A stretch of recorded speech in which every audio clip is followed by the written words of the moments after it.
La 6e conférence internationale du groupe Initiative Afrique, ouverte à Cotonou par le ministre d'État béninois Abdoulaye Biotiané, a réuni un aéropage de décideurs, d'acteurs économiques et intellectuels venus des horizons divers.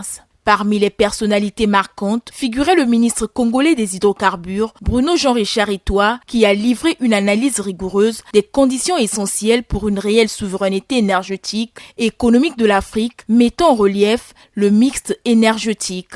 J'ai écouté soigneusement, attendant le moment de ce panel. Je suis étonné comme quelqu'un avant moi, que personne n'ait parlé d'énergie. Ça a été cité comme une des souverainetés nécessaires.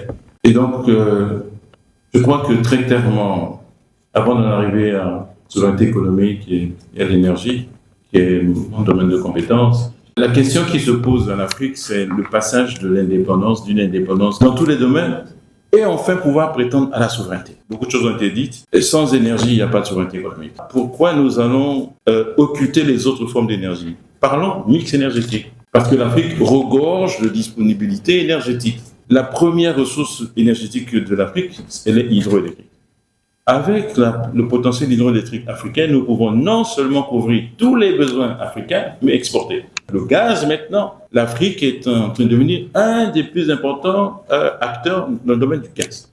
C'est une énergie propre, pas polluante, et grâce à laquelle on peut, en 12 mois, construire une centrale à gaz et donc avoir l'électricité. Pourquoi? Parce qu'il y a encore ce chiffre que je n'aime pas, de 600 millions d'Africains qui n'ont pas accès à l'électricité.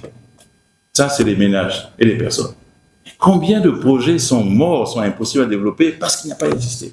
Combien? Parce qu'il n'y a pas la solution énergétique. Et puis, il y a encore un chiffre tout aussi mauvais.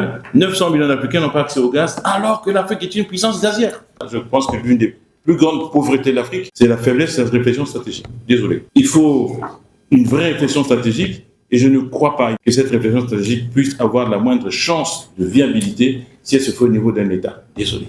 Il y a trop d'interactions, il y a trop de choses communes, il y a trop d'interdépendances. Cette réflexion, elle devrait conduire à penser intégration, pas seulement communautaire, pas géographique. Ça marche pas très bien. Pas l'Afrique de l'Ouest, de l'Est, du centre, Non, ça c'est... Non, il faut penser intégration économiquement. Se positionne comme un espace de construction et de synergie pour définir une trajectoire continentale vers la souveraineté économique inclusive.